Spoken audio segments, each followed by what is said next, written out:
Hello guys, welcome to our channel part 10 Reborn 1 Extra Chance. Chapter 91 तंश की new sweet candy. जासूसी campus के अंदर हलचल मची हुई थी। पूरे माहौल में एक नई ऊर्जा महसूस हो रही थी क्योंकि आज नए पीएचडी और मास्टर्स के एडमिशन शुरू हुए थे।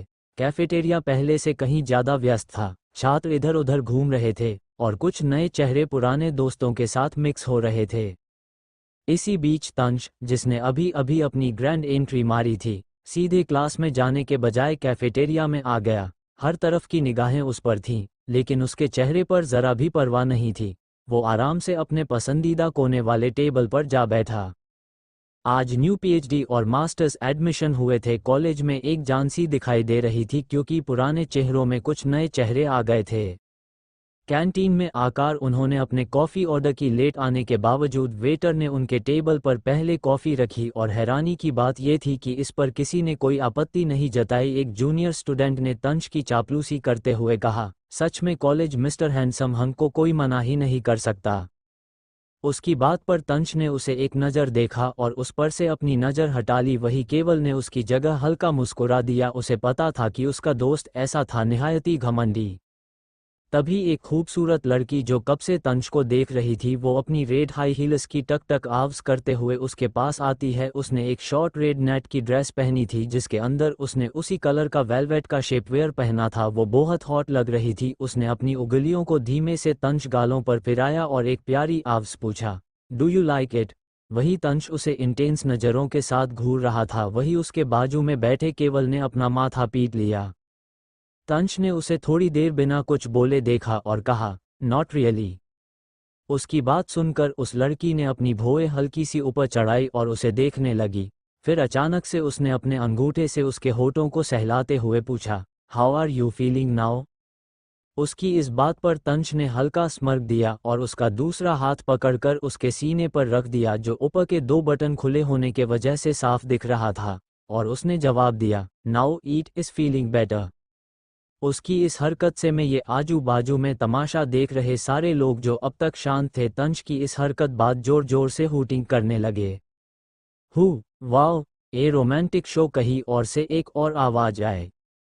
उस लड़की चेहरे पर भी हल्की सी मुस्कान आ गई। उसने अपना दूसरा हाथ उसके होठों से हटाया और उसका हाथ पकड़ते हुए बोली, मैं यहाँ नहीं हूँ, क्या तुम मुझे यहाँ कंफर्टेबल होने में मदद करोगे?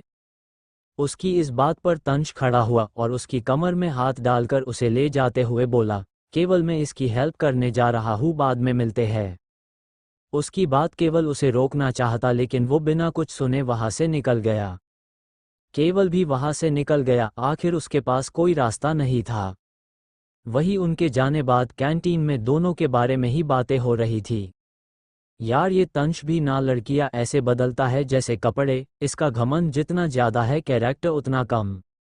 जिस पर किसी ने कोई इस पर कर भी क्या, हैंडसम है, रिच है, लड़कियां सामने से अप्रोच करती है। इसका मतलब हर जगह मुंह मारे।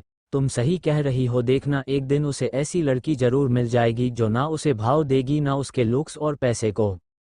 ये बात उस लड़के ने गुस्से में कुछ ज़्यादा जोर से बोल दी थी। सब मुड़कर उसकी तरफ देखने तो वो वहाँ से कल्टी मारने अपनी भलाई समझते हुए वहाँ से 9-2-11 हो जाता है, यानी कि भाग जाता है। लेकिन उसकी इस बात के साथ वो लोग अभी थोड़ी देर पहले रिकॉर्ड करे उस वीडियो को ऑनलाइन कॉलेज पोर्टल पर एक अननोन अकाउंट से पोस्ट हो जाता है, जो फिर से वायरल होने में 1 घंटे से भी समय लगता है।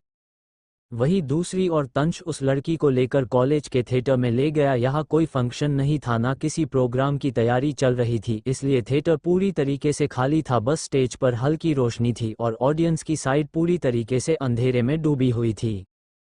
तंश उसे लेकर ऑडियंस साइड आ जाता है, मिडिल रो में जाकर थिएटर के बीचों बीच बैठ जाता है और उस लड़की के बालों की लट निकाली हुई थी उसे पीछे करते हुए उससे सवाल करता है, अब बताओ मुझे कैसे बेटर फील करवाने वाली हो और तुम्हें मेरी कैसी हेल्प चाहिए? उसकी आवाज़ बेहद अट्रैक्टिव थी और सीडक्शन से भरी थी। उस लड़की ने भी मौके का फ़ायदा उठाते हुए हल्के से तंश की तरफ मुस्कुराकर देखा और उसकी गोद बैठते हुए कहा, ओके। फिर उसने तंश का हाथ उठाया और अपनी कमर पर रख दिया और हल्के से अपना हाथ बढ़ा कर तंश के शर्ट का एक और बटन खोल दिया। तंश अभी उसे इंटेंसिटी और इंटरेस्ट के साथ देख रहा था। वो लड़की अपने धीरे धीरे उसके गले लपटते हुए सिडक्टिवली उसके गर्दन, कॉलर बोन और चेस्ट पर घुमाने लगी। उसका ऐसे करने पर तंश की पकड़ उस लड़की की कमर पर मजबूत हो गई और वो भी प्रेशर के साथ उसे रब करने लगा। थोड़ा ज़्यादा जोर लगाने से उस लड़की के मुंह से आह निकल गई तो तंश ने उसे एक स्मिक के साथ देखा। उस लड़की ने अपनी जीभ को अपने होठों पे फेरा और अपने होठों को नॉटी वे में काट लिया। उसकी इस हरकत पर तंश ने उसके चेहरे के बेहद करीब आकर कहा, हे स्वीट कैंडी, इसके लिए मैं हूं ना। इतना कहकर उसने अपने होठों उसके होठों पर रखकर बाइट कर लिया, फिर जल्दी से उसके होठों को अपने होठों से लॉक कर पैशनेटली किस करने लगा। उसके हाथ उसके कमर हटकर उसकी शॉर्ट ड्रेस से थाई पर आ चुके थे जिन्हें वो स्पीड के साथ सेंसुअली रब कर रहा था। वही उस लड़की के हाथ भी तंश की अपर बॉडी पर घूम रहे थे।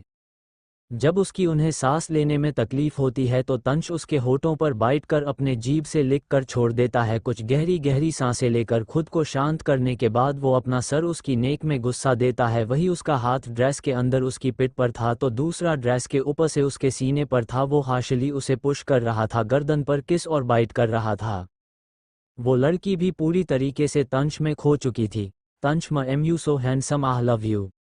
वहीं दूसरी तरफ सारिका निराली के क्लास में झांक कर देख ही रही होती है कि उसे कुछ कदमों की आवाज़ सुनाई देती है तो वो वहां से हटकर आवाज़ की उल्टी दिशा में आगे बढ़ जाती है। 1. क्या होगा जब ये वायरल वीडियो सारिका देखेगी? 2. और क्या करेगी सारिका के ऐसे जासूसी करने पर? Chapter 92 viral photos, caring boyfriends, power couple hash. जैसे ही सारिका कॉलेज से निकल चुकी थी, वहाँ का माहौल धीरे धीरे अपनी सामान्य रफ्तार में लौट आया। सुबह के पहले 2 लेक्चर्स खत्म हो चुके थे और तीसरा लेक्चर शुरू होने वाला था, लेकिन अब तक टीचर क्लास में नहीं पहुंचे थे। इस बीच निराली और उसकी टीम अपने डेस्क पर वापस आ चुकी थी। उनकी ग्रुप की एनर्जी में एक अलग आकर्षण था। सबने अपने अपने लैपटॉप निकाल लिए और अपने अपने काम में मशगूल हो गए। कारवी और सिद्धार्थ के बीच कभी कभी हल्की फुल्की बातें भी हो रही थीं, लेकिन ज़्यादा ध्यान काम पर ही था। तभी निर्वाण का ध्यान करण पर गया, जो अपनी गर्लफ्रेंड विशाखा का बेहद ध्यान रख रहा था। करण ने अपनी पानी की बोतल निकाली और बड़े प्यार से विशाखा को पानी पिलाया। पानी पिलाने के बाद उसने अपने रुमाल से उसके होठों पर लगे पानी की बूंदों को साफ किया। ये दृश्य इतना सहज और मधुर था कि पास से गुजर रही 2 लड़कियां इसे देखकर रुक गईं। उनमें से एक लड़की दूसरी से फुसफुसाते हुए कहने लगी, हाय, कितना केयरिंग बॉयफ्रेंड है। काश मुझे भी ऐसा कोई मिल जाए तो मेरी भी लाइफ सेट हो जाती। लड़कियों की बातें सुनकर निर्वाण की नज़र अनायास निराली पर पड़ी। वह अपने काम में इतनी गहराई से डूबी हुई थी कि उसे इस बात का भी ख्याल नहीं रहा कि उसका गला सूख रहा था। उसकी आंखें कंप्यूटर स्क्रीन पर टिकी थीं और वह बारीकी से कुछ लिखने में लगी हुई थी। निर्वाण को अचानक खुद पर गुस्सा आया कि उसने इस बात का पहले ध्यान क्यों नहीं दिया। जल्दबाजी में उसने अपनी पानी की बोतल निकाली और निराली की ओर बढ़ाई। इतना काम करने में मत डूब जाओ कि पीने का भी वक्त ना मिले, निर्वाण ने हल्की मुस्कान के साथ कहा। निराली ने हैरान होकर उसकी ओर देखा। उसके चेहरे पर हल्की उलझन थी, जैसे वह ये समझने की कोशिश कर रही हो कि आखिर निर्वाण को हुआ क्या है। लेकिन इससे पहले कि वह कुछ कह पाती, निर्वाण ने पानी की बोतल का ढक्कन खोला और उसे उसके होठों के पास लाकर पानी पिलाने की पेशकश की। पहले तो निराली थोड़ा सकुचाई, लेकिन फिर उसने निर्वाण के हाथ से पानी पी लिया। निर्वाण ने करण से प्रेरणा लेते हुए अपने रुमाल से उसके होठों पर लगी पानी की बूंदों को पोंछ दिया। उन दोनों की इस नज़दीकी को क्लास के कई छात्रों ने गौर से देखा। ऐसा दृश्य जिसमें 2 खूबसूरत और ताकतवर लोग एक दूसरे का इस तरह से ख्याल रखते हुए नजर आए, गॉसिप के लिए बिल्कुल परफेक्ट था। बिना समय गंवाए कुछ छात्रों ने अपने मोबाइल फ़ोन निकाले और तस्वीरें क्लिक कर लीं। इस घटना ने उन्हें नया गॉसिप पॉइंट दे दिया था। जल्द ही करण, विशाखा और निर्वाण निराली की इन तस्वीरों को सोशल मीडिया पर अपलोड कर दिया गया, जिसमें कैप्शन था, wow, the caring guys and sweet beautiful ladies. देखते ही देखते ये तस्वीरें तेजी से वायरल होने लगीं। कमेंट्स की बाढ़ आ गई। कई लोगों ने प्यार भरे और पॉजिटिव कमेंट्स किए, जैसे such beautiful relationships, it's inspiring to see friends care for each other like family. Nirali and Nirvan are friendship goals. Karan and Vishakha look so cute together. I wish I had friends like them who care so deeply. वहीं कुछ लोगों ने हल्के फुल्के अंदाज में चुटकुले भी लिखे। Can Nirvan and Karan give boyfriend classes? Asking for a friend? Looks like the future power couples are already in action. Viral होते इन फोटोज और कमेंट्स ने कॉलेज के माहौल में एक तरह की हलचल पैदा कर दी थी। दूसरी ओर क्लास का लेक्चर भी खत्म हो चुका था और अब लंच ब्रेक का समय आ गया था। निराली, निर्वाण, करण, विशाखा, कार्वी, सिद्धार्थ और अयान सभी कैफेटेरिया की ओर चल पड़े। उन्होंने एक बड़ा टेबल रिजर्व कर लिया क्योंकि उनके ग्रुप को नील, आहान और अहीर भी ज्वाइन करने वाले थे। उनका ग्रुप अब पहले से कहीं बड़ा हो गया था और उनकी मौजूदगी ने कैफेटेरिया में भी एक अलग ही माहौल बना दिया था। उनके आते ही सभी की निगाहें उन पर टिक गईं। इस बीच तंश, जो अभी अभी सिनेमा हॉल से बाहर निकला था, अपने मोबाइल पर कुछ चेक कर रहा था। उसे ये जानने की उत्सुकता थी कि केवल ने उसे मैसेज किया कि नहीं, और क्या उसकी मिस ब्यूटीफुल अभी भी कॉलेज में है या नहीं। तभी उसके फ़ोन पर एक नोटिफिकेशन पॉपअप हुआ। उसने अनजाने में उस पर टच कर दिया और उसकी स्क्रीन पर कॉलेज पोर्टल खुल गया, जहां उन वायरल तस्वीरों की बाढ़ आ चुकी थी। तस्वीरों को देखते ही तंश की आंखों में गुस्सा भर गया। उसकी नज़र सबसे पहले निराली पर गई, जो निर्वाण के हाथों से पानी पी रही थी। फिर उसकी नज़र निर्वाण पर गई, जो निराली के होठों से पानी पोंछ रहा था। तंश के अंदर एक ज्वालामुखी सुलगने लगा था। हालांकि तंश खुद भी कई बार अपनी सीमाओं से बाहर जाकर दूसरों से नज़दीकियां बढ़ाता था, लेकिन इस समय उसे ऐसा लग रहा था जैसे किसी ने उसकी मिस ब्यूटीफुल पर कब्जा कर लिया हो। उसकी एरोगेंट और पजेसिव नेचर के साथ साथ उसका टेम्परामेंट भी बहुत खराब था। अगर उसे एक क्लासिक मैन लीड के रूप में दिखाया जाता तो उसका गुस्सा इस तरह जस्टिफाई होता कि वह अपने प्यार में बेहद खतरनाक हो सकता है। तभी केवल वहां दौड़ता हुआ आया और तंश को फोन पर उन तस्वीरों को देखता हुआ पाया। तंश के चेहरे पर गुस्से की लकीरें साफ नजर आ रही थीं। केवल को ये समझते देर नहीं लगी कि स्थिति गड़बड़ है। उसने तंश को शांत करने की कोशिश करते हुए कहा, अरे, वे दोनों फैमिली फ्रेंड्स हैं, इसीलिए निर्वाण उसका ख्याल रख रहा था। पानी ही तो पिलाया है, इसमें क्या बड़ी बात है। वह उसके भाई का बेस्ट फ्रेंड है, तो भाई जैसा ही हुआ ना। तुम बेवजह चिंता मत करो। केवल की बात सुनकर तंश के एक्सप्रेशन थोड़े शांत हो गए, लेकिन उसकी आंखों में अभी भी हल्का गुस्सा साफ झलक रहा था। उसने केवल को कोई जवाब नहीं दिया और केवल ये समझ नहीं पा रहा था कि तंश के मन में क्या चल रहा है। एक, क्या करेगा तंश, क्या गुस्से के ज्वालामुखी के फटने से आने वाले कहीं राज बाहर। 2, क्या होगा जब इन फोटोज के बारे में निराली और निर्वाण को पता चलेगा, क्या ये रिश्ता अब और सीक्रेट रह पाएगा। चैप्टर 93 दावत। कॉलेज का कैफेटेरिया इस समय अपने चरम पर था, जहां स्टूडेंट्स अपनी क्लास खत्म होने के बाद आराम से बैठकर खाने पीने का आनंद ले रहे थे। ये कैफेटेरिया कॉलेज का सबसे मशहूर स्पॉट था, जहां हमेशा भीड़ लगी रहती थी। लंबी टेबलें, चारों ओर रखी कुर्सियां और दीवारों पर सजी रंग बिरंगी पेंटिंग्स इसे एक युवा और चंचल माहौल देती थीं। कैफेटेरिया में हर तरफ खाने की खुशबू फैली हुई थी। पिज्जा, पास्ता, सैंडविच, बर्गर और हर वो चीज़ जो किसी भी छात्र की भूख मिटाने के लिए ज़रूरी होती है। कैफेटेरिया का माहौल हल्का शोरगुल वाला था, लेकिन इसमें भी एक खास तरह की ऊर्जा थी। अलग अलग ग्रुप्स में बैठे छात्र अपनी अपनी बातचीत में मशगूल थे, लेकिन इन सब के बीच अयान, निराली, करण, विशाखा और उनके दोस्तों का ग्रुप सबसे ज़्यादा आकर्षण का केंद्र था। उनके ग्रुप के आते ही मानो पूरे कैफेटेरिया का ध्यान उनकी तरफ खींच गया था। ये वो लोग थे जो सिर्फ अपने टैलेंट और सफलताओं के लिए ही नहीं, बल्कि अपनी बेमिसाल स्टाइल और कूल एटीट्यूड के लिए भी जाने जाते थे। उनके टेबल पर नज़र डालते ही साफ पता चलता था कि उन्होंने हर चीज़ का ऑर्डर कर दिया था।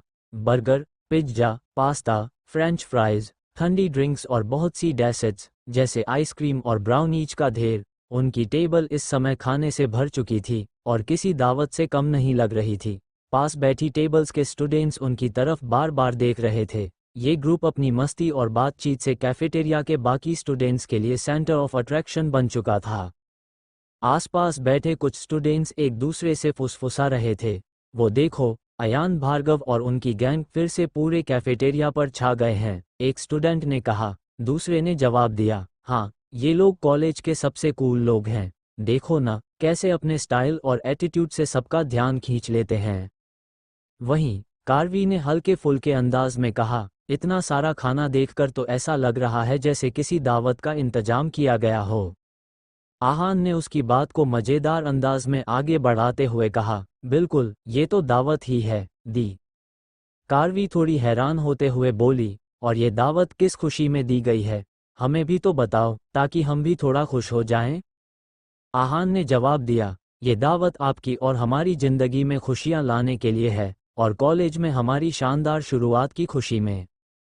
इस पर कार्वी मुस्कुराते हुए बोली, ओह, ये बात है, तो फिर ये दावत पूरी तरह जायज है। पूरे टेबल पर हंसी का माहौल था। इस ग्रुप की मस्ती और शरारतें देख बाकी स्टूडेंट्स भी उन्हें नोटिस कर रहे थे। करण ने अपनी केयरिंग अंदाज में विशाखा को हाथ से पिज्जा का टुकड़ा खिलाया, और पास बैठे सिद्धार्थ ने कार्वी के लिए टिश्यू निकालकर उसकी ड्रेस को साफ करने के लिए हाथ बढ़ाया ताकि उस पर खाने का कोई दाग न लग जाए। उनके छोटे छोटे इशारे उनकी दोस्ती और बॉन्डिंग को और भी मजबूत बना रहे थे। टेबल के नीचे निर्वाण और निराली के हाथ आपस में उलझ गए थे। दोनों बिना एक शब्द कहे एक दूसरे के हाथों को महसूस कर रहे थे, मानो ये क्षण सिर्फ उनके लिए हो। जबकि ऊपर बाकी लोग अपने अपने खाने का आनंद ले रहे थे। इस ग्रुप के बीच न सिर्फ गहरी दोस्ती थी, बल्कि एक खास तरह का रोमांटिक आकर्षण भी था, जो बिना कहे सब कुछ बयां कर रहा था। यहाँ तक कि कैफेटेरिया के दूसरे स्टूडेंट्स ने भी उन्हें नोटिस किया, और उनके बीच हो रही केयरिंग और क्यूट मूवमेंट्स को देखकर कुछ स्टूडेंट्स ने चुपके से उनकी तस्वीरें खींचकर सोशल मीडिया पर डाल दी। फोटो के कैप्शन थे, the most caring guys and the sweetest ladies, और ये तस्वीरें मिनटों में वायरल हो गईं। अब कैफेटेरिया का पूरा माहौल उनके इर्द गिर्द ही घूम रहा था।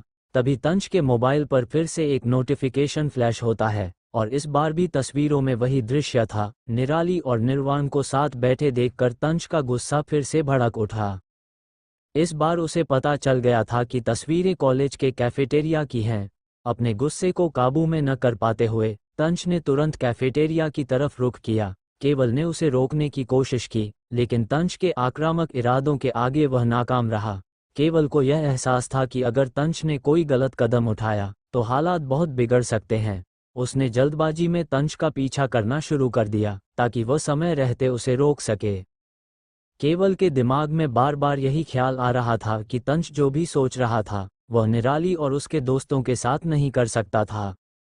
बाकी लड़कियों की तरह उसे निराली को ट्रीट करने का कोई हक नहीं था। निराली भार्गव बाकी लड़कियों से बिल्कुल अलग थी, और उसके साथ रहने वाली लड़कियां भी आम नहीं थीं। तंज रॉय का एटीट्यूड और वह दबंग रवैया उन लड़कियों पर चल सकता था जिन्हें वह अपनी मधुमक्खियों जैसा मानता था, लेकिन निराली पर नहीं। अगर तंज ने कोई हरकत की तो वही के वही उसकी इज्जत मटियामेट हो जाएगी, और यह बात केवल भली भांति जानता था। कैफेटेरिया में माहौल पहले से ही हल्का फुल्का था, लेकिन तंज के तेज कदमों के साथ जैसे ही वह निराली की टेबल की तरफ बढ़ने लगा, आसपास बैठे स्टूडेंट्स के बीच अचानक से हलचल होने लगी।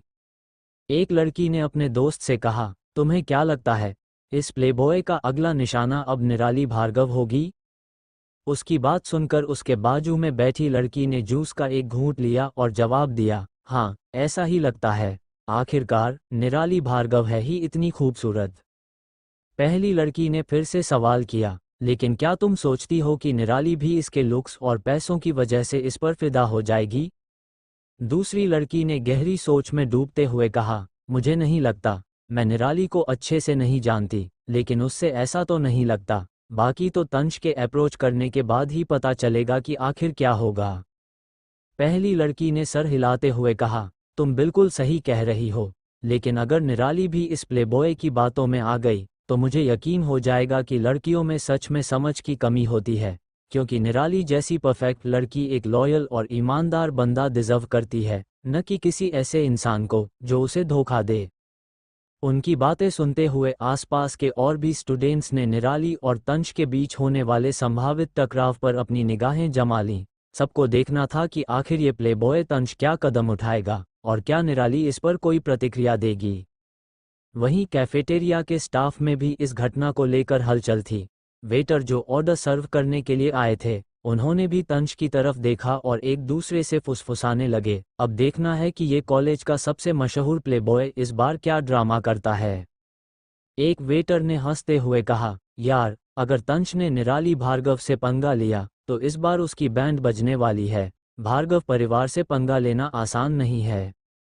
इस बीच तंश की आंखों में गुस्से की लाली और बढ़ती जा रही थी। हर कदम के साथ उसका गुस्सा जैसे उसके चेहरे पर साफ झलक रहा था। वह अपने अंदर का आक्रोश दबा नहीं पा रहा था। निराली और निर्वाण को साथ देखकर उसकी सोच और भी धुंधली हो गई थी। अब पूरा कैफेटेरिया इस नज़ारे का गवाह बन चुका था। जैसे ही तंश निराली की टेबल के पास पहुंचा, चारों तरफ सन्नाटा छा गया। सबकी निगाहें इस वक्त सिर्फ तंश और निराली पर थीं। कुछ स्टूडेंट्स ने तो अपने मोबाइल निकाल लिए और चुपके से तस्वीरें खींचने लगे। ये घटना कॉलेज के पोर्टल पर आने वाली थी और इसका सेंसेशन बनने में अब कोई कसर नहीं थी। तभी एक स्टूडेंट ने धीरे से कहा, देखो, तंश और निराली की टकराहट अब इंटरनेट पर बवाल मचाएगी। उसके पास बैठे दोस्त ने जवाब दिया, हाँ, और कुछ ही देर में ये तस्वीरें कॉलेज पोर्टल पर वायरल हो जाएंगी। बस देखना अब तंश क्या करने वाला है। तनाव भरी इस स्थिति में हर कोई सांसें थामे बैठा था और पूरे कैफेटेरिया में एक अजीब सी खामोशी छा गई थी। एक, क्या यहाँ कोई हंगामा होने वाला है? 2, क्या निर्वाण और निराली का सीक्रेट बाहर आ जाएगा? CH94, तंश रॉय को भुलाया जा सकता है। जैसे ही तंश ने निराली के हाथ पकड़ने की कोशिश की, उसके सोल्जर रिफ्लेक्सेस ने तुरंत काम किया। किसी अनजान की प्रेजेंस महसूस करते ही निराली झट से साइड हो गई। उसने बिना पीछे देखे ही अपने आप को तुरंत तंश से दूर कर लिया। जब वह पलटकर देखी तो सामने तंश खड़ा था। उसके चेहरे पर वही घमंड और अहंकार था जिसे वह अच्छे से पहचानती थी। उसकी इस हरकत को देखकर वहां मौजूद हर इंसान के चेहरे पर गुस्से की लकीरें खींच गईं। आखिरकार तंश की बदनाम रेपुटेशन के बारे में वहां कौन नहीं जानता था? कैफेटेरिया में माहौल अचानक से तनावपूर्ण हो गया था। हर कोई जानता था कि तंश रॉय के खेल किस हद तक गंदे हो सकते हैं, लेकिन इस बार उसने गलत लड़की को निशाना बनाने की सोची थी। निर्वाण की आंखों में तो जैसे अंगारे भड़क रहे थे। तंश की हिम्मत कैसे हुई उसकी निराली को हाथ लगाने की सोचने की? अगर उसका बस चलता तो वह तंश को अपनी नज़रों से ही भस्म कर देता। उसकी मुट्ठियां कस गई थीं, लेकिन वह चुप था, क्योंकि उसे यकीन था कि निराली खुद इस सिचुएशन को संभाल लेगी। बाकी कैफेटेरिया के लोग इस बात से हैरान थे कि बिना पीछे देखे निराली कितनी फुर्ती से मूव कर गई थी। थोड़ी देर बाद जब सभी इस सीन को देखकर अपने सेंस में वापस आए, तो पास ही बैठे कुछ स्टूडेंट्स की धीमी आवाज में बातें होने लगीं। एक लड़के ने थोड़ा जोर से कहा, यार, ये वही लड़की है जिसके बारे में तुम कह रहे थे कि तंश रॉय के हाथ में नहीं आएगी। इसने तो गलती से भी उसे हाथ तक नहीं लगाने दिया। उसकी बात पर दूसरे लड़के ने हंसते हुए कहा, भाई, ये कोई आम लड़की नहीं है। भार्गव खानदान की राजकुमारी को ऐसे ही कोई छू ले, ये मुमकिन नहीं। उनकी बातें सुनकर बाकी स्टूडेंट्स भी धीरे धीरे तंश का मजाक उड़ाने लगे। तंश का चेहरा तमतमा उठा था। उसने अपने खाली हाथ को देखा जो हवा में रह गया था, और फिर उसे धीरे धीरे नीचे कर लिया। आसपास के लोगों की बातें उसके कानों में साफ सुनाई दे रही थीं, और उनका मजाक उस पर चोट कर रहा था। गुस्से के मारे उसकी मुट्ठियां इतनी जोर से भींची हुई थीं कि नाखून उसकी हथेलियों में धंस गए, मगर वह अपने गुस्से के आवेग में ये सब महसूस नहीं कर पा रहा था। उसके चेहरे पर गुस्से की लहरें साफ दिखाई दे रही थीं, और उसकी भौहें चढ़ी हुई थीं। तभी उसने अपने दांत पीसते हुए कड़वाहट से कहा, ये क्या था? मेरे छूने से तुम्हें तकलीफ हो रही है? निराली, जो अब तक निर्वाण के पास बैठी थी, अपनी कुर्सी को निर्वाण के और करीब खिसकाते हुए शांत स्वर में बोली, आप कौन हैं? क्या मैं आपको जानती हूँ? उसकी इस बात ने कैफेटेरिया में बैठे कई लोगों को शॉक में डाल दिया। नील, जो अपने हाथ में चम्मच लिए पेस्ट्री खाने ही वाला था, निराली की बात सुनते ही चौंक गया। उसे इतनी जोर की खांसी आई कि चम्मच उसके हाथ से छूटकर नीचे गिर गया। वहीं निराली की टीम के अलावा बाकी लोग उसे शौक में देख रहे थे। निराली की टीम अच्छी तरह जानती थी कि वह ऐसे लोगों को याद नहीं रखती जिन्हें वह पसंद नहीं करती। उसके लिए समय बेहद कीमती था, और उसे बर्बाद करने का कोई इरादा नहीं था। उसके चेहरे पर कोई झूठी अभिव्यक्ति नहीं थी, नाटक तो बिल्कुल नहीं। जो वह कह रही थी उसमें पूरी सच्चाई थी। उसके चेहरे के एक्सप्रेशन देखने के बाद कोई ये नहीं कह सकता था कि वो नाटक कर रही थी, और असल में ऐसा था भी भले ही वो तंश रॉय इस नाम और कैरेक्टर से अच्छे से परिचित थी। मगर उसके लुक्स वो भूल गई थी। भले ही तंश बहुत हैंडसम दिखता था, लेकिन निराली का ब्रेन वो जो चीज़ें चाहती हैं उस पर फोकस करने रिवाय यानी कि ट्रेन किया हुआ था, इसलिए कभी वो अपने किसी भी मिशन में फेल नहीं हुई। जैसे कि लास्ट मिशन में अगर वो चाहती तो वहाँ से जिंदा निकल सकती थी और पर वो मिशन अधूरा रह जाता, मगर उसने बिना एक पल भी सोचे जिंदगी की जगह अपने ध्येय को चुना, और उसे चुनना बिल्कुल मौत को चुनकर गले लगाना था, लेकिन उसने बिना हिचकिचाए अपने ध्येय को चुना, भले ही उसको पाने की कीमत उसकी जिंदगी हो। इसलिए निराली की डिक्शनरी में तंश रॉय की कोई भी जगह नहीं थी, इसलिए वो ये भूल गई थी कि वो कैसा दिखता है। यहाँ तक वो ये भूल गई थी सारिका कैसी दिखती है, मगर उसे अपने दुश्मनों के नाम अच्छे से याद थे, वो उन्हें नहीं भूलती थी। असल में निराली तंश रॉय के नाम और उसकी कुख्याति से परिचित थी, लेकिन उसके लुक्स उसे याद नहीं थे। तंश चाहे जितना भी हैंडसम क्यों ना हो, निराली के लिए वह सिर्फ एक नाम भर था। उसका दिमाग हमेशा उसे उन्हीं चीज़ों पर फोकस करने के लिए रिवाय किया गया था जिनकी उसे ज़रूरत होती थी, बाकी सब उसके लिए बेमानी था। यही वजह थी कि चाहे तंश कितना भी आकर्षक हो, उसके चेहरे की याददाश्त निराली के लिए महत्वहीन थी। कैफेटेरिया में बैठी एक लड़की ने अपनी सहेली से धीरे से कहा, यार ये लड़की सच में तंश रॉय को भूल गई। इतने मशहूर बंदे को कोई कैसे भूल सकता है। उसकी सहेली ने भी सहमति में सिर हिलाया। ये वही लड़की है जो कभी भी किसी चीज को इतना ध्यान नहीं देती जब तक कि उसे जरूरी न लगे। तंश ने खुद अपने पैरों पर कुल्हाड़ी मार ली। उनकी बातें तंश के कानों में भी पड़ रही थीं, और अब उसका गुस्सा और भी भड़क चुका था। उसकी मुट्ठियां और कस गईं। तंश को यकीन ही नहीं हो रहा था कि यह लड़की उसे भूल गई थी। उसे, तंश रॉय को, उसके अहंकार को गहरा धक्का लगा था। तभी कैफेटेरिया के एक कोने से वेटर ने अपने साथी से फुसफुसाते हुए कहा, ये तो बड़ा मजेदार हो गया, लगता है इस बार तंश को अपने ही खेल में मात मिल गई। तंश के चेहरे पर गुस्से की परछाइयां और गहरी हो गई थीं। वह खुद से मन ही मन बुदबुदाया, ये लड़की, ये कैसे मुमकिन है? क्या सच में ये मुझे भूल गई? तंश रॉय को भुलाया जा सकता है? उसके लिए यह एक अपमानजनक स्थिति बन चुकी थी। इस बीच कैफेटेरिया में कुछ स्टूडेंट्स ने चुपके से अपनी मोबाइल से तस्वीरें खींचनी शुरू कर दी। ये घटना अब कॉलेज पोर्टल पर जाने वाली थी, और कोई शक नहीं था कि तंश और निराली की यह भिड़ंत अब वायरल होने वाली थी। एक, क्या तंश का ये अपमान लाएगा निराली की जिंदगी में तूफान? 2, क्या निराली और तंश की लड़ाई लाएगी कोई नया आंधी या कोई तूफान? Please guys support our channel The Story Junction 01 for more interesting stories. Like, share, comment and subscribe chapter 95 मंगेतर। जैसे ही निराली ने तंश को पहचानने से इनकार कर दिया, तंश का गुस्सा और भी बढ़ गया। उसकी प्रतिष्ठा, उसका अहंकार, सब कुछ इस समय दांव पर था, लेकिन उसने खुद को किसी तरह काबू में रखते हुए गहरी सांसें लीं। वह जानता था कि इस मौके पर वह अपना आपा खो नहीं सकता था। उसने निराली से एक बार फिर सवाल किया, क्या तुम सच में मुझे नहीं जानती?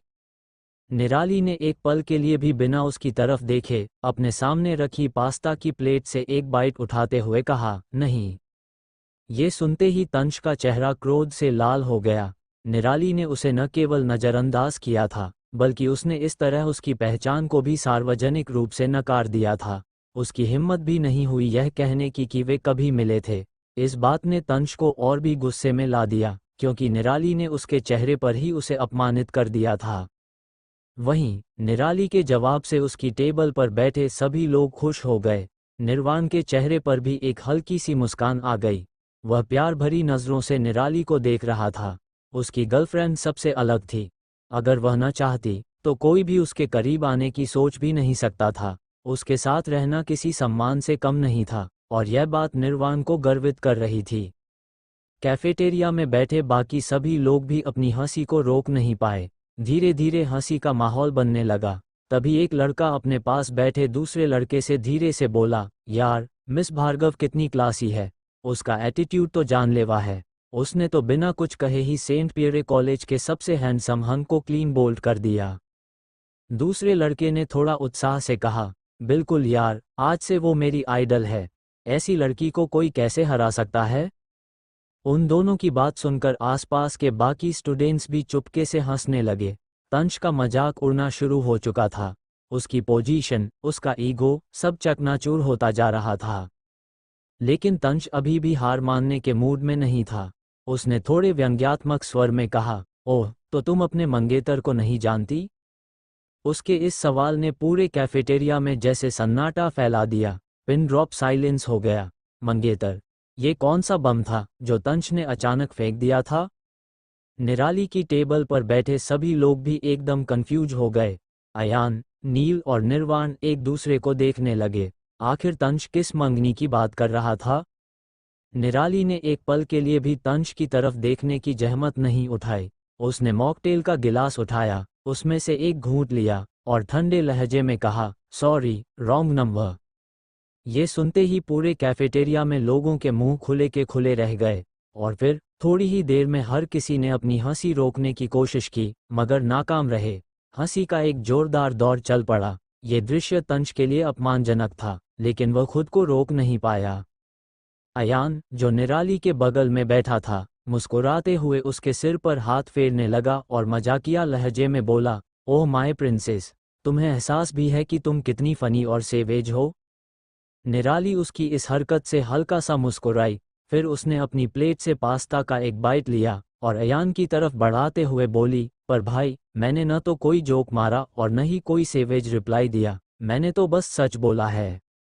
अयान ने हंसते हुए वह बाइट खा लिया और गर्व से बोला, हाँ, बिल्कुल, मेरी डियर सिस्टर हमेशा सही होती है, इसमें कोई शक नहीं। निराली ने सिर हिलाया, मानो वह कह रही हो कि यह एक सामान्य बात है। वहीं तंच अभी भी शौक की हालत में खड़ा था। उसके सामने जो कुछ हुआ था वह उसकी कल्पना से परे था। तंच रॉय के साथ ऐसा कभी नहीं हुआ था। उसका अहंकार, उसकी प्रतिष्ठा, सब कुछ एक झटके में टूटता हुआ महसूस हो रहा था। उसे पहली बार जिंदगी में ऐसा महसूस हो रहा था कि उसकी बातों का कोई मतलब नहीं रह गया था। लेकिन तंच हार मानने वाला नहीं था। उसने निराली से फिर सवाल किया, क्या मतलब है तुम्हारा? मैं तुम्हारा मंगेतर नहीं हूं? निराली ने एक बार फिर बिना उसकी तरफ देखे जवाब दिया, नहीं, मैं तुम्हारी तरह नहीं हूं, जिसे ये भी नहीं पता कि उसकी जिंदगी में कौन क्या है। फिर अचानक निराली ने अपना सिर घुमाया और निर्वाण की तरफ देखते हुए कहा, I am a one man woman, not unlike you. उसकी आवाज में एक अलग ही ताकत थी। उसके शब्दों ने न केवल तंच को, बल्कि वहां मौजूद सभी को एक पल के लिए स्तब्ध कर दिया था। निर्वाण के दिल की धड़कनें तेज हो गईं। वह जानता था कि निराली ने यह बात सामान्य तरीके से कही थी, लेकिन उसे ऐसा क्यों महसूस हो रहा था कि निराली कह रही थी कि वह उसका मैन है, और वह केवल उसकी ही वुमन? निराली ने फिर से अपने खाने पर ध्यान केंद्रित किया और एक और बाइट लेते हुए कहा, and you are not that man which belongs to me, I hope you get it. उसकी बात सुनकर तंच के चेहरे का रंग उड़ गया। आज पहली बार उसे सचमुच शर्मिंदगी महसूस हो रही थी। उसे लगा कि शायद निराली को उनके और उनके घरवालों के बीच तय हुई मंगनी की बात नहीं पता। अगर उसे पता चल जाए तो वह शायद मान जाएगी। वही निर्वाण के कान में निराली के कुछ शब्द गूंज रहे थे, that man which belongs to me. क्या वो शख्स नहीं था जो कि निराली की बिलोंगिंग्स था? वही निराली की नज़र भी निर्वाण के एक्सप्रेशन पर चली जाती है और वो उसकी मन की बात सुन लेती है। सबकी निराली पर ही थी। वो निर्वाण की तरफ थोड़ी झुकती है और दूसरे साइड रखी वाटर बॉटल को उठाने को झुकती है। तभी वो धीरे से निर्वाण के कान के पास जाकर कहती, hi you are my belonging. उसकी बात सुन निर्वाण की आंखें किसी उल्लू की तरह बाहर आने को होती है। इस वो मन में सोचता है कि इस लड़की के सामने तो मन में भी कुछ नहीं सोच सकते। वही निराली पानी बोतल लेकर फिर से नीचे बैठ जाती है और पानी पीने लगती है। वही निर्वाण को अभी भा अपने ऊपर निराली की इंटेंस नज़रें महसूस हो रही थी। उनकी टेबल कोने में थी और निराली बाकी कैफेटेरिया की तरफ पीठ करके बैठी हुई थी, इसलिए उसकी नज़रों को बाकी लोगों को नज़र में आना मुमकिन नहीं था। वही उनकी टेबल पर बैठे सबका ध्यान तंच पर था, इसलिए उन्होंने भी इस सीन को मिस कर दिया। कैफेटेरिया में बैठे सभी लोग अब तंच की हालत देख रहे थे। कुछ स्टूडेंट्स ने चुपके से अपनी मोबाइल्स में ये सीन रिकॉर्ड कर लिया था। ये सब कुछ अब जल्द ही कॉलेज पोर्टल पर वायरल होने वाला था। तंच की झूठी मंगनी की बात से लेकर निराली के खतरनाक जवाब तक हर एक बात सोशल मीडिया पर हिट होने वाली थी। क्या अब वक्त आ गया मंगेतर का राज सामने आने का? 2. क्या निराली और निर्वाण करेंगे अपना रिलेशन पब्लिक? चैप्टर 96। नहीं, हवा मुझसे पूछ कर नहीं बहती। तंच अभी भी वहीं खड़ा था। उसकी आंखों में गुस्सा और अहंकार साफ झलक रहा था। लेकिन निराली की ओर से उसे किसी भी प्रतिक्रिया की उम्मीद नहीं थी। हालात उसके नियंत्रण से बाहर जा रहे थे, लेकिन उसे अब भी उम्मीद थी कि शायद उसकी बातों से निराली कुछ प्रभावित हो। उसने अपनी आवाज़ को थोड़ा धीमा लेकिन मजबूत बनाते हुए कहा, मेरी फैमिली तुम्हारे घर आई थी, तुम्हारे परिवार से तुम्हारे और मेरे रिश्ते की बात करने के लिए, और उस दिन हमारा रिश्ता भी पक्का हो गया था। ये सुनते ही कैफेटेरिया में जैसे एक और गॉसिप बम फटा। अयान, अहीर और आहान एक पल के लिए स्तब्ध रह गए। उनके चेहरों पर कंफ्यूजन साफ झलक रही थी। उन्हें यकीन नहीं हो रहा था कि जो वे सुन रहे थे वह सच हो सकता है। वहीं नील और निर्वाण के चेहरे पर गुस्सा साफ दिखने लगा। तंश की ये हरकतें अब हद पार कर रही थीं। कैफेटेरिया में बैठी बाकी भीड़ अब और भी ज्यादा चौकस हो गई। सबकी नज़रें अब केवल निराली और तंश पर थीं। हर कोई जानना चाहता था कि इस गॉसिप के अगले अध्याय में क्या होगा। लेकिन जैसे ही निर्वाण ने निराली की ओर देखा, उसे और ज्यादा आश्चर्य हुआ। तंश की इस बात के बावजूद निराली के चेहरे के भाव एकदम स्थिर थे। ऐसा लग रहा था जैसे वह इस पूरे मसले में कोई दिलचस्पी ही नहीं रखती हो। उसका चेहरा भावहीन था, उसकी आंखों में किसी तरह की चिंता या हैरानी नहीं थी। निर्वाण के मन में विचार उठा, उफ, ये लड़की, ये हर पल ऐसे क्यों दिखती जैसे सब कुछ इसके इशारों पर चल रहा हो, जैसे हवा भी इसे पूछकर चलती हो कि उसे अब किस दिशा में बहना है, और कोई भी इसका कुछ भी नहीं बिगाड़ नहीं सकता। तभी अचानक से उसे अपने बगल से एक धीमी, शांत लेकिन दृढ़ आवाज सुनाई दी। यह निराली की आवाज थी। उसने निर्वाण की ओर बिना देखे ही कहा, नहीं, हवा मुझसे पूछकर नहीं बहती, लेकिन अगर वह मेरे खिलाफ बहने की गुस्ताखी करे, मुझसे बगावत करने की कोशिश करे, तो मैं उसे अपना रुख बदलने पर मजबूर करने की हिम्मत रखती हूँ। निर्वाण की धड़कन तेज हो गई। वह इस लड़की की ताकत और आत्मविश्वास से हमेशा प्रभावित होता था, लेकिन आज कुछ अलग था। निराली की यह बात सुनकर उसे लगा कि वह किसी और ही स्तर पर है, एक ऐसी शख्सियत जिसे किसी की परवाह नहीं थी, न ही तंश की, न उसके अहंकार की, और न उसके परिवार की। तभी निर्वाण ने धीमे से कहा, जी मैम, ये तो समझ गया कि आप मेरे मन की बातें कैसे जान लेती हैं, मगर अब तो मन में कुछ सोचने से पहले भी 1000 बार सोचना पड़ेगा। निराली ने निर्वाण की ओर बिना देखे जवाब दिया, हमें नहीं लगता कि आपका किरदार किसी पर्दे में छिपा हुआ है, या आपकी सोच का कोई बड़ा राज है जो सामने आ जाएगा, क्योंकि हम आपको आपसे ज्यादा जानते हैं। निर्वाण इस जवाब से और भी उलझन में पड़ गया। उसके मन में सवाल उठ रहे थे, निराली उसे उससे ज्यादा कैसे जान सकती है। उसे देखकर बिल्कुल नहीं लग रहा था कि वह सिर्फ हवा में तीर चला रही थी। उसकी बातें इतनी सटीक और मजबूत थीं कि निर्वाण को खुद पर सवाल उठाना पड़ा। इस बीच तंश, जो उनके बीच की बातचीत में पूरी तरह से अनदेखा किया जा रहा था, अब और सहन नहीं कर पाया। उसने अपनी कुर्सी छोड़ते हुए बगल की टेबल पर बैठे एक लड़के को उठाया और उसकी चेयर को जबरन अयान और निराली के बीच में रख दिया। निराली की तरफ से पहले ही थोड़ी जगह थी, और तंश ने बिना किसी संकोच के खुद को वहां घुसा दिया। उसकी इस हरकत से जहां कैंटीन के बाकी लोग हैरान हो गए, वहीं टेबल पर बैठे लोग गुस्से से भर गए। तंश ने जब देखा कि उसकी इस हरकत का भी कोई असर नहीं हो रहा, तो उसने एक कदम और बढ़ाया। उसने निराली की पास्ता की प्लेट को साइड किया और सीधा सवाल दागा, तुम मुझे इग्नोर क्यों कर रही हो? क्या तुमने सुना नहीं? मैंने कहा कि हमारे परिवारों ने हमारी शादी तय कर दी है। पर तंश के आगे कुछ कहने से पहले ही एक ऐसा पल आया जब कुछ अप्रत्याशित हुआ। तंश को एक जोर का धक्का लगा, और वह खुद को फर्श पर चेयर से नीचे गिरा हुआ पाया। वह समझने की कोशिश कर रहा था कि उसके साथ हुआ क्या है। दरअसल जब तंश ने निराली की प्लेट को छुआ, तो निराली का चेहरा अचानक सख्त हो गया।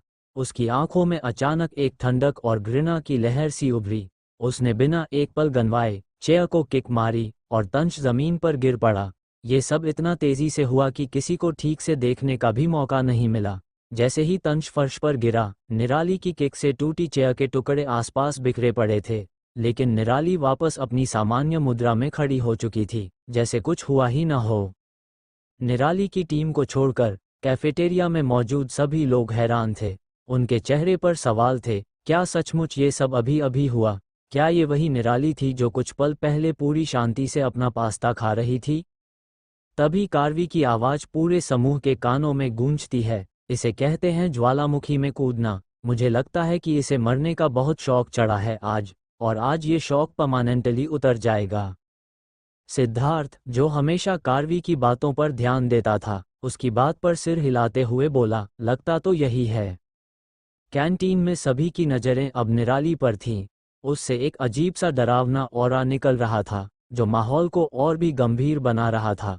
लोग एक दूसरे की ओर देख रहे थे, जैसे अचानक हवा में ठंडक फैल गई हो। निराली का चेहरा बर्फ की तरह ठंडा था। उसकी हरी आंखों में लाल नसें उभर आई थीं, जैसे भीतर कोई ज्वाला जल रही हो। वह बिना किसी शब्द के नीचे गिरे तंश को घूर रही थी। उसकी निगाहों में क्रोध का अंश साफ झलक रहा था।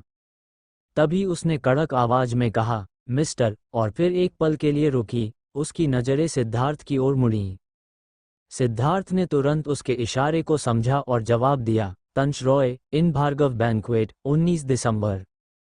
तभी सारे लोग, जो अभी तक इस सब को समझने की कोशिश कर रहे थे, अचानक इस संदर्भ को समझने लगे। सिद्धार्थ निराली का असिस्टेंट था, और भार्गव बैंक्वेट वह जगह थी जहां तंश और निराली पहली और आखिरी बार मिले थे। 19 दिसंबर वो तारीख थी जिस दिन वो पार्टी होस्ट की गई थी। इस जानकारी के साथ तंश का चेहरा अब लाल से काला पड़ने लगा।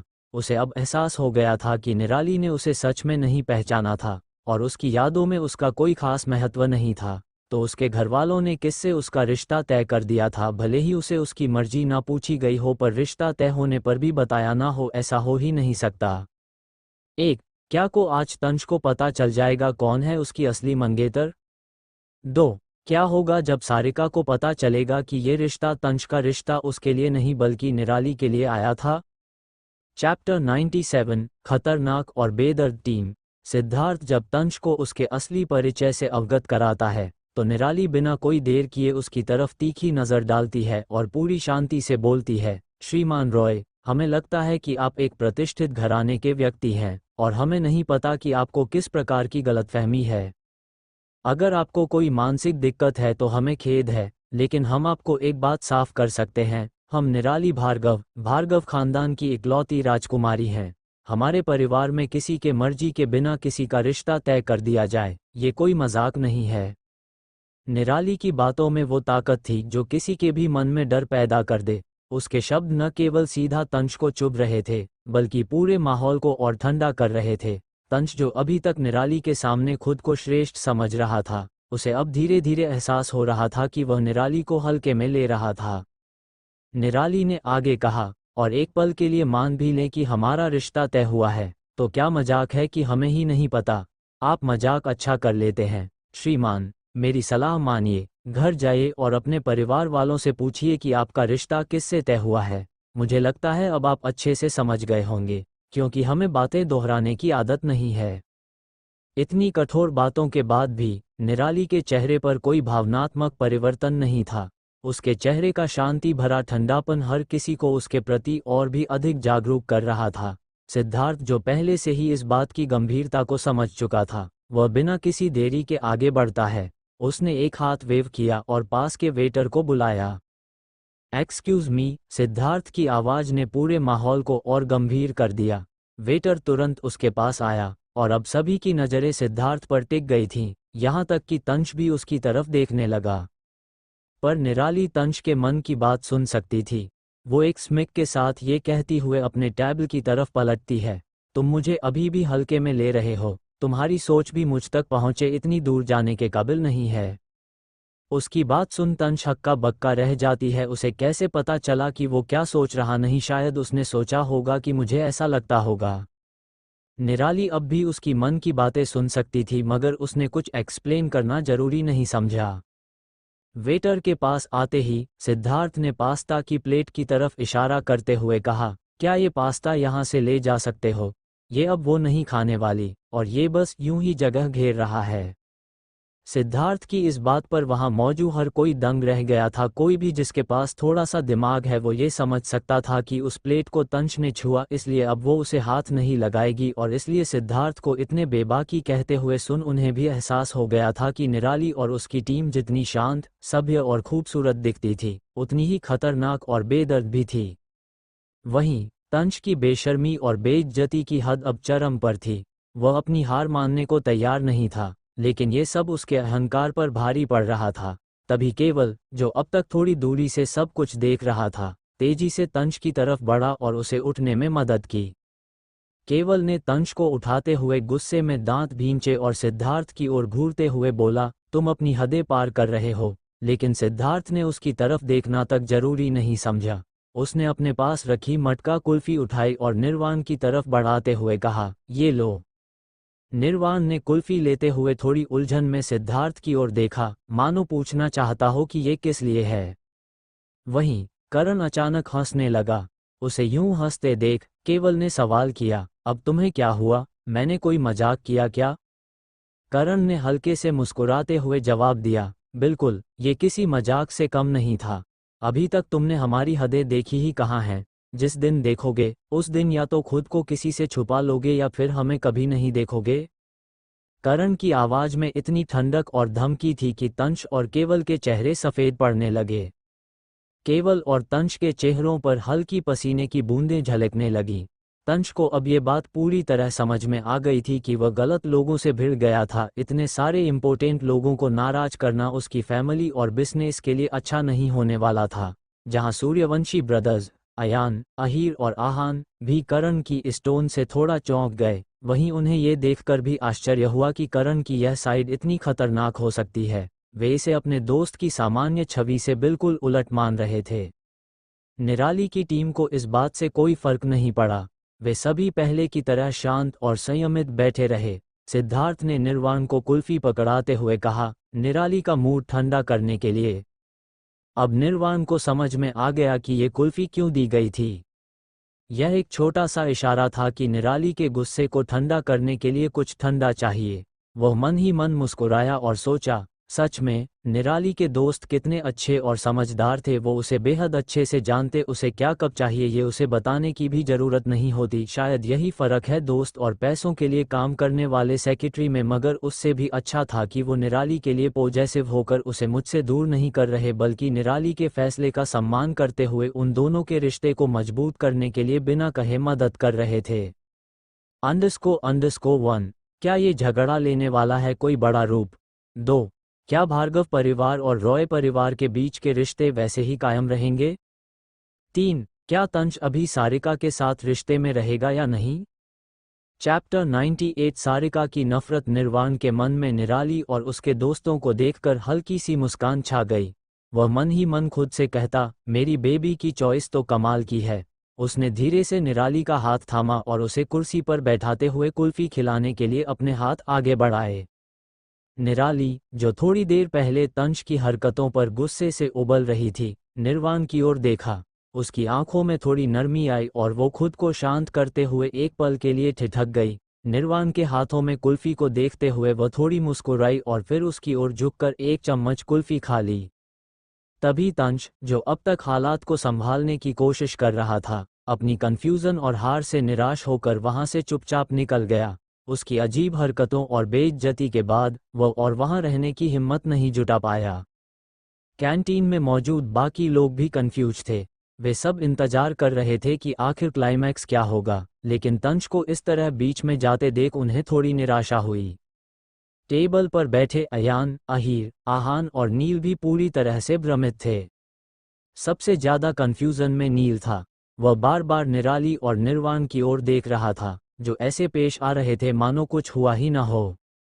नील खुद को रोक नहीं पाया और तुरंत अयान से सवालों की बौछार कर दी। अयान भाई, क्या ये सच है कि रॉय फैमिली सच में भार्गव मैंशन आई थी निराली का रिश्ता लेकर? और क्या घरवालों ने बिना निराली से पूछे रिश्ता तय कर दिया?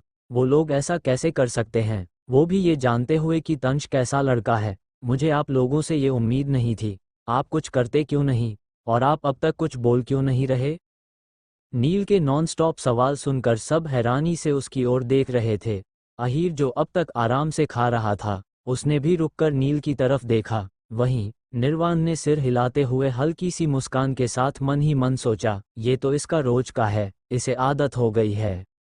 निराली की टीम धीमे धीमे हंसने लगी और निराली के चेहरे पर भी हल्की मुस्कान आ गई थी। अयान ने उसे रोकते हुए कहा, तुम मुझे बोलने दोगे तभी तो जवाब दूंगा, और बीच में रोकना मत।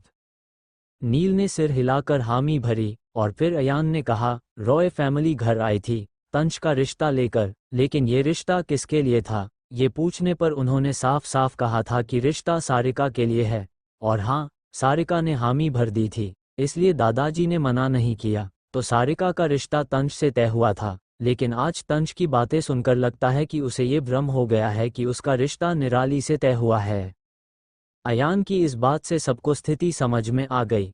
कंफ्यूजन का कारण साफ था, तंज को या तो कुछ गलतफहमी थी, लेकिन इस पूरे वाकये में किसी ने गौर नहीं किया कि एक लड़की जो स्कार्फ से अपना चेहरा ढककर भीड़ में छिपी हुई थी, सब कुछ देख रही थी। उसकी आंखों से उसकी पहचान छिपी हुई थी, लेकिन उसकी आंखों में छिपी नफरत, जलन और डर छुपाए नहीं छुप रहे थे। वह धीरे से बुदबुदाई, यानी तंज का रिश्ता मेरे लिए नहीं बल्कि निराली के लिए आया था। उसकी आवाज में नफरत और गुस्सा साफ महसूस हो रहा था। यह कोई और नहीं बल्कि सारिका थी।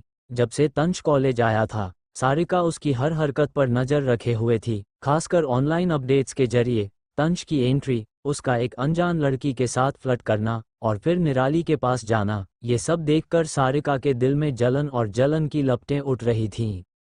उसे तंज का किसी और के साथ होना कभी भी पसंद नहीं आया था, मगर जब उसने देखा कि वो लड़की किसी आम परिवार की है और उसका तंज से कोई मैच नहीं है, तो उसने खुद को ये तसल्ली देकर कि वो साथ नहीं हो सकते, खुद को कुछ गलत करने से रोका। लेकिन जब उसने देखा कि अब तंज निराली की तरफ बढ़ रहा है, जो न केवल सुंदर थी बल्कि भार्गव खानदान की इकलौती राजकुमारी भी थी, तब उसे सचमुच खतरा महसूस हुआ।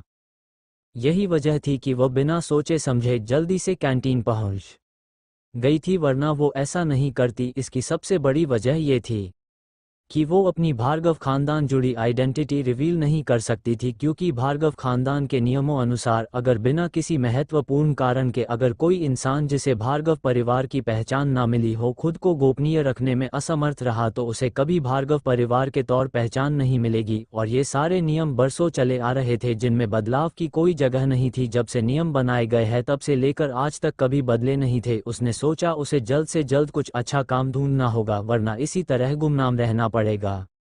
निराली, तुम मुझसे पहले ही बहुत कुछ छीन चुकी हो, मैं तुम्हें तंज मेरा प्यार नहीं छीनने दूंगी, वो सिर्फ मेरा है और मेरा ही होगा, फिर इसके लिए मुझे किसी भी हद तक जाना पड़े मैं जाऊंगी। मैं उसे पाकर नहीं खो सकती, बिल्कुल भी नहीं खो सकती। वही जहां उसे लग रहा था कि वो सबसे अच्छे से छिप गई, मगर कोई टेक्नोलॉजी से नहीं जीत सकता, और निराली की तीसरी आंख टेक्नोलॉजी थी।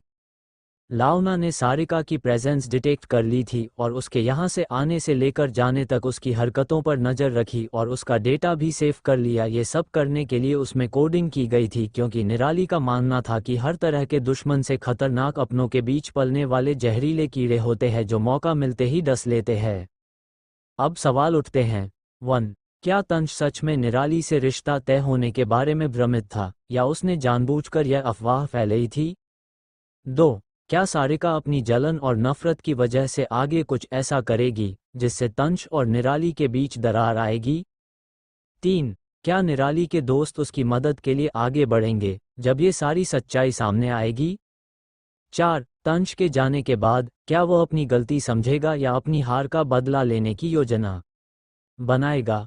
चैप्टर 99। निराली पहुंची निर्वाण के ऑफिस। कैफेटेरिया में ड्रामा खत्म होते ही बैचलर्स के स्टूडेंट्स को छोड़कर बाकी सभी मास्टर्स के स्टूडेंट्स जैसे अयान, निर्वाण और निराली की टीम आधे दिन की प्रेजेस लगाकर अपने अपने काम के लिए निकल गए। लेकिन आज निराली की टीम ने थोड़ा बदलाव किया।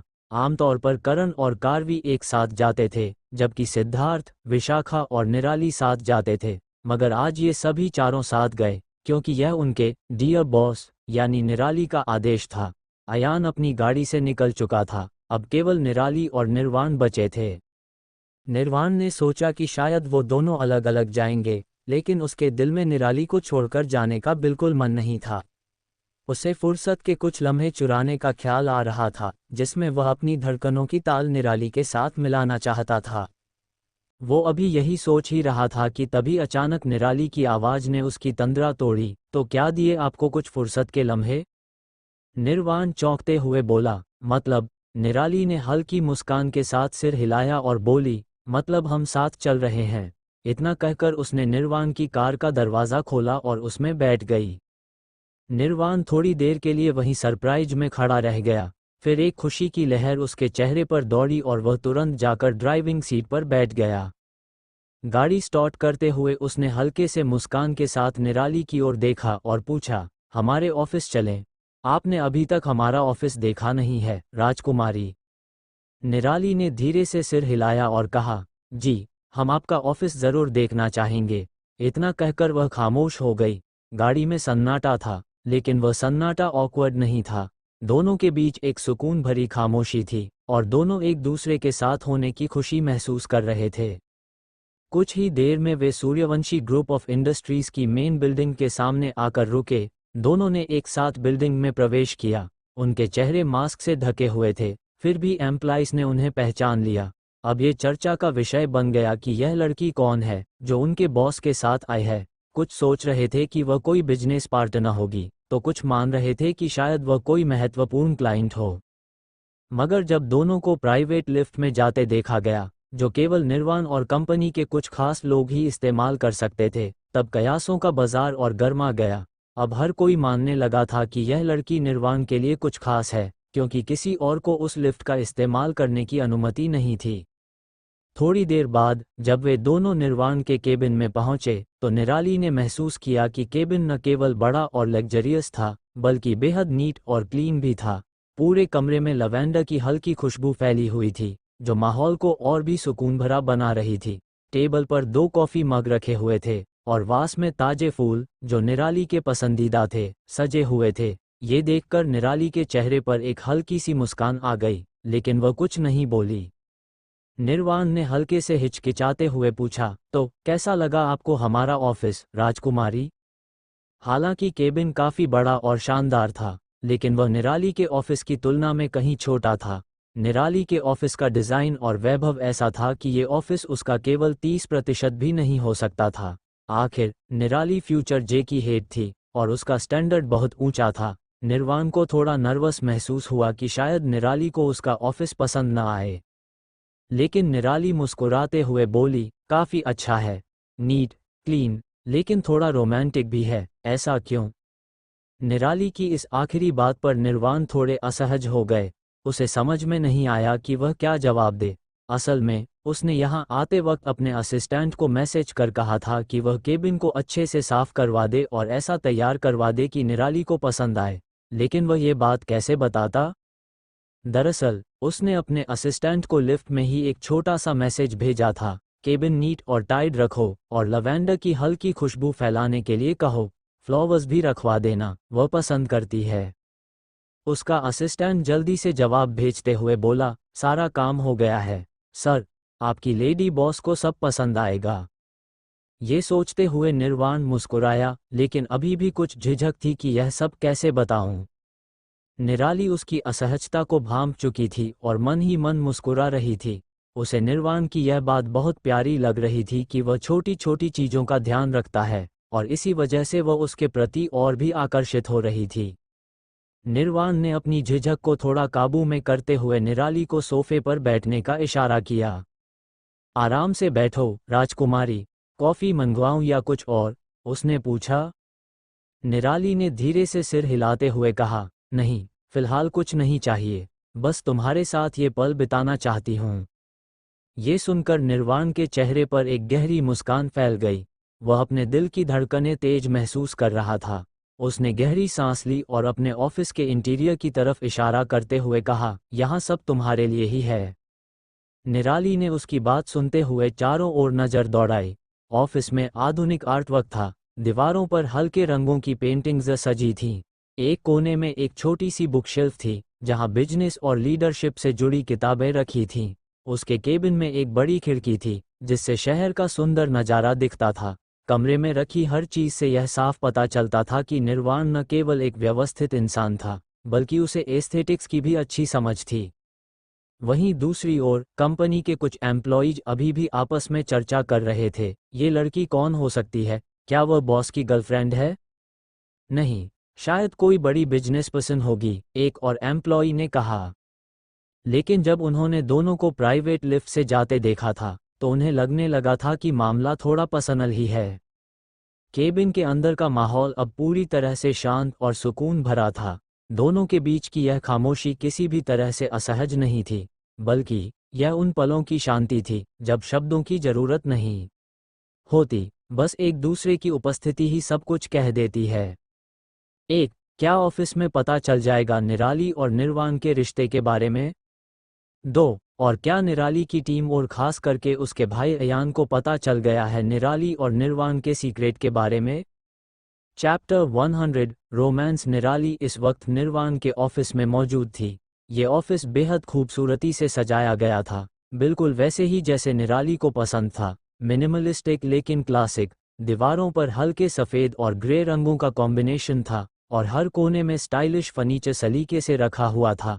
बड़ी बड़ी खिड़कियों से बाहर का नज़ारा साफ दिखता था, जो ऑफिस को एक खुली और सुकून भरी फीलिंग देता था। पूरा माहौल निराली के टेस्ट के मुताबिक था, जैसे कि यह ऑफिस सिर्फ उसी के लिए डिज़ाइन किया गया हो। निराली आराम से एक वेलवेट के सोफे पर बैठी हुई थी, जो एक बड़े शीशे के कॉफ़ी टेबल के पास रखा था। ऑफिस में हल्की खुशबू बिखरी हुई थी, जिससे पूरा माहौल शांत और रोमांटिक हो गया था। निर्वाण ने चाय या कॉफ़ी के लिए पूछा, मगर निराली ने नकारते हुए मना कर दिया था। वह बस कुछ वक्त उसके साथ बिताना चाहती थी, और निर्वाण के लिए यही काफ़ी था। निर्वाण उसके करीब आकर उसी सोफे पर बैठ गया। उसके चेहरे पर हल्की मुस्कान थी और उसकी आंखों में वही गहराई जिसे देखकर निराली अक्सर खो जाती थी। उसकी नज़रें निराली के चेहरे पर ठहर गईं, जैसे वो उसे हमेशा के लिए कैद कर लेना चाहता हो। उसकी गहरी, रहस्यमयी हरी आंखें, घने बाल और बिना किसी खास मेकअप के खूबसूरत चेहरा निर्वाण के दिल को और भी तेजी से धड़काने लगा। निराली ने उसकी आंखों में वो इमोशंस देखे जिसे वह अक्सर छिपाने की कोशिश करता था। उसके प्यार और आदर को महसूस करते हुए निराली ने धीरे से अपनी पलकों को उठाया और उसकी तरफ देखा। उनकी नज़रें जैसे ही मिलीं, दोनों के बीच एक अजीब सी खामोशी ने जगह ले ली। ये खामोशी शब्दों से ज़्यादा गहरी थी, जैसे दोनों को एक दूसरे की बात कहने के लिए शब्दों की ज़रूरत ही नहीं थी। तभी निर्वाण ने धीरे से अपना हाथ निराली की तरफ बढ़ाया और हल्की आवाज में पूछा, मैं आए? निराली कुछ पल के लिए असमंजस में पड़ गई। वह नहीं समझ पा रही थी कि निर्वाण उसका हाथ किस लिए मांग रहा था, लेकिन बिना ज्यादा सवाल किए उसने अपना हाथ उसके हाथ में रख दिया। निर्वाण के चेहरे पर एक मुस्कान फैल गई। उसने निराली का हाथ बड़े प्यार से अपने हाथों में थाम लिया और दूसरे हाथ से उसकी उंगलियों को सॉफ्टली रब करने लगा। उसकी कोमल उंगलियों की छुअन से निराली के चेहरे पर हल्की सी मुस्कान आ गई। निर्वाण ने धीरे से उसके हाथ को अपने होठों से छुआ और उसके मुलायम हाथों को प्यार से चूम लिया। इसके बाद उसने अचानक ही निराली को अपनी ओर खींच लिया। इससे पहले कि वह कुछ समझ पाती, वह निर्वाण के ऊपर गिर गई। उनके बीच का फासला जैसे पलक झपकते ही खत्म हो गया। उसके बाल निर्वाण के चेहरे पर बिखर गए और वह हल्की हंसी के साथ उन्हें अपने चेहरे से हटाने लगा। निर्वाण का एक हाथ अब भी निराली की कमर पर था, उसे संभालते हुए, जबकि दूसरा हाथ धीरे से उसके गाल पर रखा था। उसने बेहद नरमी से अपने होठों को उसके माथे पर रखा और एक प्यारा सा किस कर दिया। ये स्पर्श इतना कोमल और इतना प्यार भरा था कि निराली की आंखें अपने आप बंद हो गईं और उसके चेहरे पर एक सुकून भरी मुस्कान फैल गई। तभी निर्वाण की गहरी आवाज ने उस खामोशी को तोड़ा। Thank you so much my sweet heart, उसने धीरे से कहा। निराली, जो अब निर्वाण के सीने से सटी हुई थी, ने हल्के से अपना सिर उठाते हुए पूछा, और वो किस लिए? उसकी आवाज में एक सुकून भरी मिठास थी। निर्वाण ने उसे और करीब खींचते हुए कहा, हर चीज के लिए, मेरे जीवन में आने के लिए, मुझे अपना बनाने के लिए, मुझे अपना प्यार और साथी बनने के लिए। उसकी आवाज में कृतज्ञता और प्रेम छलक रहा था।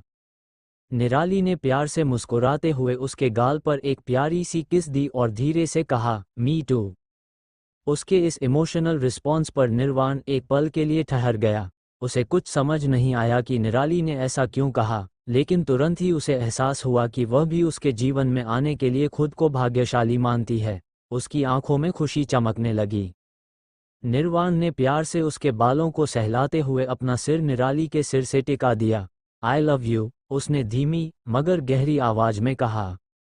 इस बात पर निराली और भी कसकर उसे पकड़ने लगी, जैसे वो उसे कभी छोड़ना ही नहीं चाहती थी।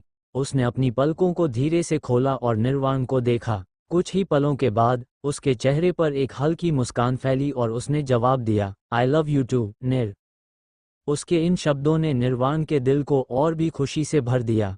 बिना एक और पल गंवाए उसने अपने होंठ निराली के होंठों से मिला दिए दोनों के बीच का प्यार और गहराई उस किस में समा गई थी और समय जैसे वहीं ठहर सा गया था। निराली के होठों को बेहद प्यार से और सॉफ्टली किस करने लगा। पहले तो उसके अचानक किस करने से निराली फ्रिज हो गई, लेकिन फिर वो भी निर्वाण के फील करने में खो गई और उसे पता भी नहीं चला और वो निर्वाण को किस बैक करने लग गई। उसका साथ पाकर निर्वाण, जो पहले सॉफ्टली किस कर था, वो और भी ज़्यादा पैशनेटली निराली को किस करने लगा। इस वक्त उसके हाथ निराली कमर पर घूम रहे थे, वही निराली का हाथ निर्वाण के बालों में उलझा हुआ था और दूसरा निर्वाण के शोल्डर्स पर घूम रहा था। केबिन पहले ऑटोमेटिक लॉक था और साउंड प्रूफ भी, इसलिए उन्हें दुनिया की या किसी कोई फ्रीक नहीं थी। अभी उनके लिए कोई था तो सिर्फ उनका प्यार। ऐसे ही 30 मिनट किस करने के बाद उनकी सांसें भारी होने लगती है। वो दोनों एक दूसरे के होठों को रिहा कर देते हैं पर दूर नहीं होते। निराली निर्वाण पर अपनी पकड़ और कस देती है और जोर जोर से सांसें भरने लगती है। वही निर्वाण भी गहरी गहरी सांसें लेते हुए निराली पीठ पर सहलाने लगता है ताकि वो शांत हो जाए। जब वो देखता है कि निराली शांत हो गई, तभी निराली भी उसकी तरफ देखती है। दोनों की नज़रें मिलती है और दोनों की नज़रों में इंटेंस फीलिंग दिखाई देती है। इस बार निराली आगे बढ़ती है और निर्वाण का चेहरा अपने हाथों में लेकर उसके होठों को फिर से किस करने लगती है। उसके इस एक्शन से निर्वाण और ज़्यादा खुश हो जाता है। वो भी निराली के मुलायम होठों को अपने होठों महसूस करने लगता है। धीरे धीरे वो भी किस में एग्रेसिवली शामिल हो जाता है। अब निर्वाण के हाथ निराली की पूरी बॉडी को एक्सप्लोर कर रहे थे। उसके टच से निराली सहर रही थी। वही निर्वाण भी अपने होश खोकर निराली वाइल्डली किस करने लगता है। निराली भी उसकी किस में मदहोश होकर उसका साथ देती है। निराली के हाथ भी निर्वाण की बॉडी पर इधर उधर मूव हो रहे थे। उसके बालों में से होकर पता नहीं कब वो उसके सीने पर आ गए और उसकी शर्ट के बटन धीरे धीरे खोल दिए और अब उसके हाथ निर्वाण की खुले सीने पर घूम रहे थे। उसके इस तरह के टच को महसूस कर निर्वाण की सांसें और तेज हो गई। निर्वाण ने अपनी जीभ को निराली के होठों पर लीक किया। उसके इस टच से निराली की हल्की सी सिसकी निकल गई और इसी टाइम में निर्वाण ने अपनी टंग निराली के मुंह में इंटर कर ली और उसके मुंह के कोने कोने को टेस्ट करने लगा। अब एक नॉर्मल किस फ्रेंच किस में बदल चुकी थी। दोनों ही एक दूसरे से ऐसे लिपटे थे जैसे कभी अलग नहीं होंगे। उसकी सांसों को उखड़ता महसूस कर वो उसके होठों को रिहा कर देता है, लेकिन जैसे ही निराली की सांसें नॉर्मल होती है वो फिर से उन्हें अपने होठों में भर लेता है और उसे पैशनेटली किस करने लगता है। वही इस बार निराली अपनी जीभ बाहर निकालती है तो निर्वाण समझ जाता है कि वो क्या करना चाहती है, तो वो अपना मुंह खुद से खोल देता है। तो निराली भी अपनी टंग निर्वाण के मुंह में इंटर कर बिल्कुल उसी की तरह उसे पैशनेटली फ्रेंच किस करने लगती है। दोनों को सांस लेने में दिक्कत होने लगती है, लेकिन दोनों का ही बिल्कुल मन नहीं था एक दूसरे को छोड़ने का, एक दूसरे से दूर होने का। इस बार ये किस कुछ ज़्यादा ही लंबे वक्त तक चलती है, जिससे दोनों की ही सांसें उखड़ने लगती है। दोनों धीरे से एक दूसरे के होठों को छोड़ते हैं और गहरी गहरी सांसें लेने लगते हैं। फिर नॉर्मल होने के बाद एक दूसरे को देखते हैं और जोर जोर से हंसने लगते हैं। एक, क्या निराली और निर्वाण का रिश्ता इसी तरह हमेशा बना रहेगा? 2, क्या तंज के वजह से इन पर कोई असर पड़ेगा? 3, सारिका का आगे प्लान क्या होगा?